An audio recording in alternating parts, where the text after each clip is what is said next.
Hello students, last lecture में हमने अभी तक किया है मैथमेटिकल इंडक्शन और उससे रिलेटेड क्वेश्चंस।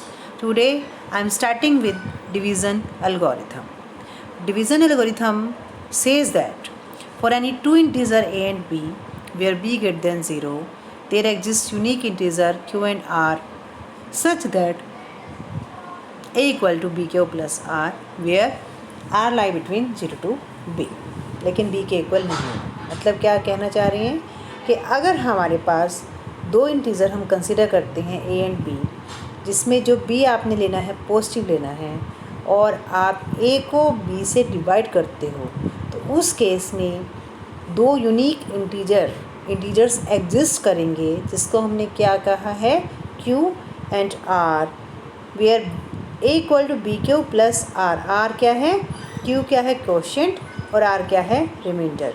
और r की जो वैल्यू है वो मिनिमम वैल्यू क्या होगी 0 और जो मैक्सिमम वैल्यू है वो क्या हो सकती है b-1, या ये कह सकते हैं, इसको आप ऐसे भी लिख सकते हैं कि जो मैक्सिमम वैल्यू है वो b से लेस होगी, क्योंकि वो एक इंटीज़र है तो वो वैल्यू क्या होगी b-1। नाउ अब हम इसका करते हैं प्रूफ। तो हमने दो इंटीज़र लिए a एंड b और b क्या ले लिया positive. Now let us consider a sequence of multiple of b। हमने b के मल्टीपल की सीक्वेंस ले ली, यानी कि b को मल्टीप्लाई किया 1 से, 2 से, -1 -2 एंड सो ऑन, यानी कि हमने सीक्वेंस क्या ली है -∞ से +∞, और b जो एलिमेंट्स हैं वो क्या हैं b के मल्टीपल।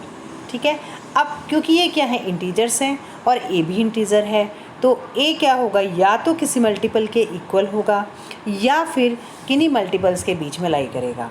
तो इसको हम क्या कह सकते हैं, अगर हम इसको जर्नल लिखें तो हम क्या कह सकते हैं कि जो दो पॉसिबिलिटीज़ हैं कि a जो है या किसी एक मल्टीपल से b क्यू के इक्वल होगा या फिर जो a वो b क्यू या b∨1 के बीच में लाई करेगा, यानी कि a lie between b∨2 to b∨1 for some q। ठीक है, आप यहाँ से आप सब्ट्रैक्ट कर दो b∨, पूरी इनइक्वालिटी में से, तो क्या आ जाएगा 0 less than equal to a minus b∨, less than b। अब इसको क्या कहेंगे, लेट अस से इसको कह देते हैं r, तो let r equal to a minus b∨, तो उस केस में 1 क्या बन जाएगा 0 less than equal to r less than b। तो अब हम यहाँ से अगर इसको कंबाइन करके लिखें तो क्या बना, a equal to b∨ plus r where r lie between, where r क्या कहेंगे 0 less than equal to r less than b। तो हमने यही चीज़ हमने यहाँ पर प्रूव करनी थी, बट अभी इसमें एक पार्ट रहता है, वो क्या है यूनिकनेस। तो let us prove the uniqueness. तो यूनिकनेस के लिए हम क्या मान के चलते हैं कि लेट अस सपोज कोई दो और इंटीजर एग्जिस्ट कर रहे हैं q1 and r1 such that a equal to b∨1 plus r1 where r1 lie between again 0 to b।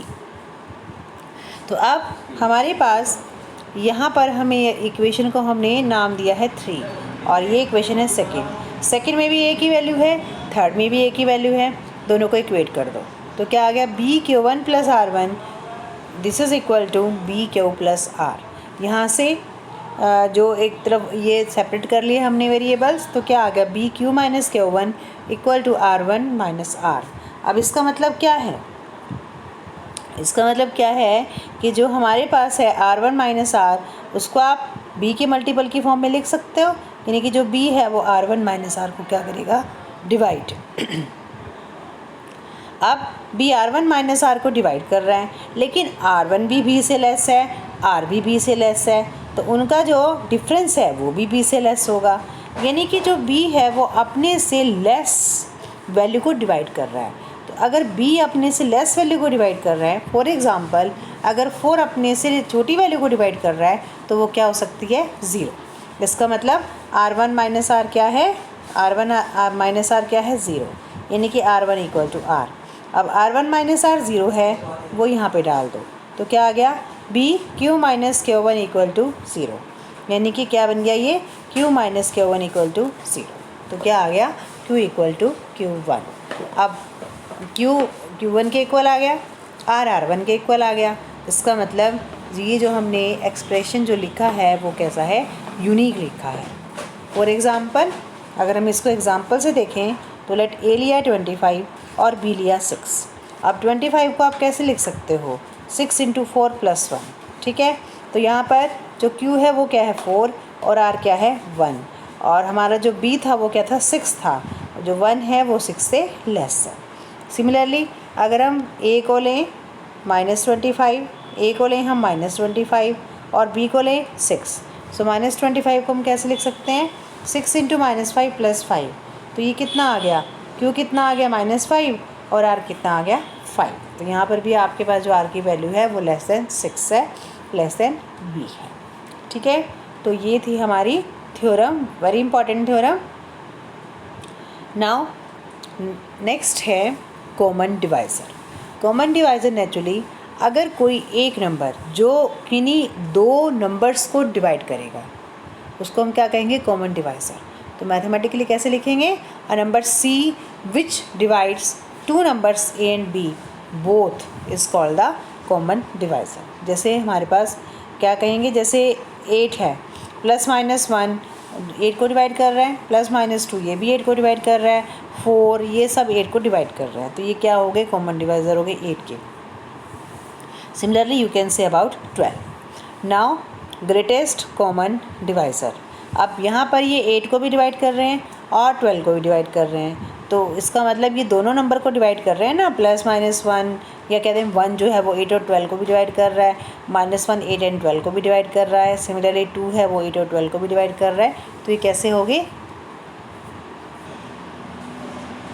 Common divisor. Now greatest common divisor, अब कोई भी नंबर है उसको नंबर बहुत सारी डिवाइड कर सकते हैं। जैसे फॉर एग्ज़ाम्पल अगर हम पहले मैं इसको एग्ज़ाम्पल से हम करते हैं, जैसे अगर हम 8 और 12 को लें तो 8 और 12 को 2 डिवाइड कर रहा है, वो 8 को भी कर रहा है 12 को भी कर रहा है, 1 भी डिवाइड कर रहा है 8 और 12 को, और 4 भी डिवाइड कर रहा है। 4 के बाद कोई भी इंटीजर 8 और 12 को डिवाइड नहीं कर रहा। तो यानी कि इन सब में इन जो कॉमन डिवाइज़र आए हैं इन सब में जो ग्रेटेस्ट है वो क्या है 4, यानी कि GCD of 8 and 12 equal to 4, ठीक है। तो इसको क्या बोलेंगे हम, the greatest common divisor of two integer A and B not both 0 is the largest positive integer which divides both A and B, यानी कि सबसे बड़ा पॉजिटिव इंटीजर है जो A और B को डिवाइड करेगा। अब 5 और 16 में जो कॉमन है वो केवल 1 है, वो 1 ही उनको डिवाइड करेगा, ठीक है। अब इसको दूसरे तरीके से आप कैसे लिख सकते हो कि कोई भी नंबर मान लीजिए D है, वो कब बनेगा GCD ग्रेटेस्ट कॉमन डिवाइज़र कब बनेगा A और B का, अगर वो D A को भी डिवाइड करेगा D B को भी डिवाइड करेगा, ठीक है। तो D क्या हो गया, कॉमन डिवाइज़र। अब जैसे मैंने अभी आपसे डिस्कस किया था, जैसे 8 और 12 था, उसको 1 भी डिवाइड कर रहा है, 2 भी डिवाइड कर रहा है और 4 भी डिवाइड कर रहा है, ठीक है। अब यहाँ से अगर हम इसको कोरिलेट करते हैं, यानी कि अब हम GCD की बात कर रहे हैं, ऊपर एग्जाम्पल में जो GCD है वो 4 है, 2 भी इसको डिवाइड कर रहा है, तो जिसको हम अगर हम कहें C है, मान लीजिए अब 2 को C कहते हैं, यानी कि जो C है अगर C A को भी डिवाइड कर रहा है, C B को भी डिवाइड कर रहा है, तो C D को भी डिवाइड करेगा। समझ आ गया। जैसे 8 और 12 को 2 भी डिवाइड कर रहा है, 1 को अगर हम छोड़ देते हैं, 1 तो करता ही है सबको, 8 और 12 को 2 भी डिवाइड कर रहा है और 4 भी डिवाइड कर रहा है, और जो 2 है वो 4 को भी डिवाइड कर रहा है, ठीक है। यानी कि जो भी डिवाइज़र हैं, कॉमन डिवाइज़र हैं, उन सब में सबसे बड़ा। क्लियर। तो ये था हमारा ग्रेटेस्ट कॉमन डिवाइज़र। नाउ ये आप एग्ज़ाम्पल हैं, इसको आप जैसे मैंने आपको बताया उस तरह से आप इसको स्टडी कर सकते हो। नाउ को-प्राइम इंटीजर्स, को-प्राइम या relatively prime integers, two integers A and B are said to be relatively prime या को-प्राइम इफ़ उनका जो GCD है अगर 1 आएगा, अगर दो नंबर का GCD 1 आएगा, यानी कि अगर दो नंबर के बीच में कुछ भी कॉमन, आपस में कुछ कॉमन नहीं होगा, तो हम क्या कहेंगे, वो को-प्राइम है। ये भी कह सकते हैं कि उनका जो GCD है वो 1 है। ठीक है। जैसे 8 एंड 12 है, 8 एंड 12 को 1 तो करता ही है लेकिन 2 भी डिवाइड कर रहा है, तो जो 8 और 12 है वो को प्राइम नहीं है। क्लियर। नाउ अब एक चीज़ और, जैसे अगर हम नेक्स्ट एक इंटीजर की बात करें 4 एंड 9 की, तो ये दोनों आपस में कॉमन, इनके बीच में कुछ भी कॉमन नहीं है, मतलब कोई भी ऐसा नंबर नहीं है जो दोनों को डिवाइड कर रहा है 1 के अलावा, तो ये को प्राइम है। लेकिन अगर हम 4 और 9 की बात करें तो 4 2 से भी डिवाइड करेगा, मतलब 4 2 से भी डिवाइड हो जाएगा, सॉरी, यानी कि 4 अपने आप में प्राइम नंबर नहीं है, 9 भी अपने आप में प्राइम नंबर नहीं है। यानी कि को प्राइम का मतलब क्या है कि वो दोनों, उनके बीच में कुछ कॉमन नहीं है, लेकिन ये ज़रूरी नहीं है कि वो दोनों प्राइम नंबर हों। नेक्स्ट है least common multiple. Least common multiple, पहले डेफिनेशन हम पढ़ते हैं। Least common multiple of two integers a and b is the least positive integer divisible by both a and b, यानी कि वो सबसे छोटा पॉजिटिव इंटीजर जिसको a भी डिवाइड करेगा और b भी डिवाइड करेगा। इसको हम कैसे रिप्रेजेंट करते हैं, बिग ब्रैकेट से हम इसको रिप्रेजेंट करते हैं। ठीक है। अब इसको हम क्या अगर हम दूसरे तरीके से लिखें तो क्या कह सकते हैं कि m लीस्ट कॉमन मल्टीपल होगा a और b का, अगर a भी m को डिवाइड करेगा और b भी m को डिवाइड करेगा। अगर a किसी और नंबर को, a और b अगर किसी और नंबर को डिवाइड करते हैं, मान लीजिए वो c है, तो उस केस में m भी c को डिवाइड करेगा। ठीक है। अब m भी c को क्यों डिवाइड कर रहा है, क्योंकि वो लिस्ट है, least common multiple. Clear. Now next theorem is if a equal to B Q plus r then GCD of a b equal to GCD of b r, ये हमें प्रूव करना है। ठीक है। तो हम मान लेते हैं कि मान लीजिए ए बी का जो GCD है वो D1 है और बी आर का जो GCD है वो D2 है। ए बी का जो GCD है वो D1 है और बी आर का जो GCD है वो D2 है, और ए को आप कैसे लिख सकते हो, b Q plus r. Now a GCD of a b equal to D1, यानी कि D1 divides a, D1 divides b, D1 a को भी डिवाइड कर रहा है, D1 बी को भी डिवाइड कर रहा है। अब ये हम रिज़ल्ट पहले कर चुके हैं कि अगर कोई नंबर किन्हीं दो नंबर्स को डिवाइड करता है तो वो उनके लीनियर कम्बिनेशन को भी डिवाइड करेगा। तो इसका मतलब जो D है वो एक लीनियर कम्बिनेशन लिया हमने a माइनस बी क्यू, वो उसको भी डिवाइड करेगा, और ये लीनियर कम्बिनेशन हमने यहाँ से इसके अकॉर्डिंग हमने ले लिया। ठीक है। ये a minus b q equal to r, यानी कि a माइनस बी क्यू क्या है, r है, यानी कि जो D1 है वो r को डिवाइड कर रहा है। अब D1 क्या किस किस को डिवाइड कर रहा है, r को भी डिवाइड कर रहा है, a को भी डिवाइड कर रहा है। यहाँ से आप देख लो D1 a को भी डिवाइड कर रहा है, b को भी डिवाइड कर रहा है और r को भी डिवाइड कर रहा है, यानी कि जो D1 है वो कॉमन डिवाइज़र है किसका, b और r का। ठीक है। b और r का कॉमन डिवाइज़र है, और b और r का जो GCD है वो हमने क्या माना हुआ है, D2। b और r का जो GCD है वो क्या है, D2। तो b और r का कॉमन डिवाइज़र क्या है, कॉमन डिवाइज़र आ गया हमारे पास D1, और जो ग्रेटेस्ट कॉमन डिवाइज़र है वो D2 है। तो डेफिनेशन क्या है अब हमारे पास, क्योंकि वो सबसे बड़ा कॉमन डिवाइज़र है और D1 भी कॉमन डिवाइज़र है, तो जो D1 है वो D2 को डिवाइड करेगा। अगेन अब हम इसको फिर अब सेकेंड पार्ट लेते हैं। अब GCD ऑफ BD हमने क्या माना हुआ है, D2।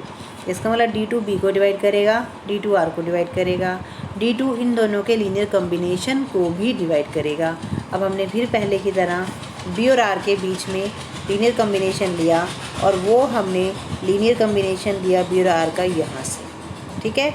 यानी कि जो आपका जो हमारा ये D2 है यहाँ पर वो BQ प्लस R को भी डिवाइड करेगा, और BQ प्लस R A के इक्वल है, तो D2 A को भी डिवाइड कर रहा है। अब D2 A को भी डिवाइड कर रहा है और D2 यहाँ पर B को भी डिवाइड कर रहा है, A को भी डिवाइड कर रहा है, B को भी डिवाइड कर रहा है।